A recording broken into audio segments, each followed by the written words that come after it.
Hey everybody, my name is Kartik Subramaniam. I'm a real estate entrepreneur here in Southern California. I'm the founder of a very large real estate education company. Absolutely love what I do. I have a passion for the business. I'm happy to have found it. Follow my journey here on YouTube.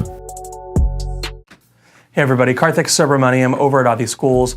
I wanted to share a quick story with you about just perseverance and ups and downs in the real estate business, because I think a lot of people might have a perception of me or other people where they think maybe, hey, look, this guy looks somewhat successful. Maybe he's never suffered. He doesn't have any, his life's been an unbroken boulevard of green lights. And that's absolutely not true. I've had my share of luck, but I've also had my share of pretty rough times too in the real estate business. Now, I wanted to share a story with you. Back in 2007, a couple of my agents brought a deal to the office in Monterey Park, and it was a $14.9 million office building in Monterey Park on a road called Corporate Center Drive.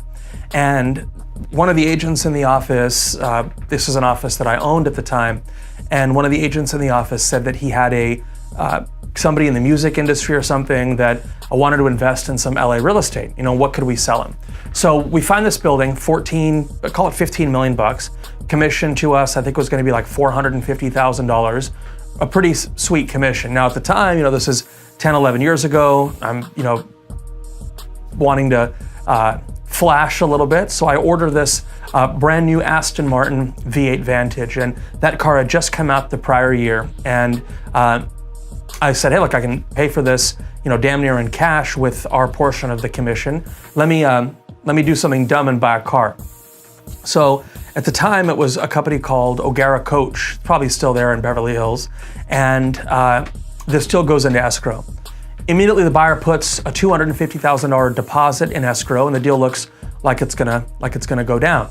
Now, myself and a couple of the agents and one of my partners at the time, and the buyers with their attorney, we all went to dinner at Morton's in downtown LA during this escrow period. We're, trying to figure out how we're going to strategize and how the deal is going to be structured, but we were already in escrow on the transaction. And the check comes, and of course, the office picks up the tab. It's like, the bill's like $1,600 for all of us to have dinner. Pretty expensive bill. So I'm signing the bill and I'm leaving the tip, and right as I put the bill back and give it to the waiter, their attorney says, oh, wait. My mom is staying in a hotel here in LA. And remember, these buyers are from New York. I want to order another filet mignon for my mom at the, because she's staying at the hotel. So she has the waiter redo the bill and add that $70 steak on our bill. Now, I've been around a lot of wealthy people in my life, and generally, that's not something that would be, you don't have to be wealthy to know this, but that's generally not something that would be commonly done. You don't, even at a restaurant with friends, if a friend picks up the tab, you're not gonna order another dish for someone waiting in your hotel room, mother or not, and put that on your friend's tab. It just doesn't happen. So these red flags are going off in my mind, like, hey, look, this is probably not gonna, this seems weird. Anyway, a couple weeks go by and the buyer is unable to secure their loan. So, and we're about 75, 80% along in the escrow process. And generally when the buyer cancels a real estate transaction that far down the road, there's punishment for the buyer, there's penalties for the buyer. The buyer ends up losing the deposit, and that's exactly what happened in this case. A $250,000 deposit, the buyer lost it and went to the seller. Our pretty substantial commission was lost. The buyer didn't get the building. And of course, that was 2007. 2008, 9, 10, and 11, very rough years for the real estate business. So my point in telling the story is that for a lot of people that are in real estate now, I think they think that it's really easy to, sell real estate. I watched a recent video where someone said, I got my seller 20 offers on the property. I sold it for more than the asking price.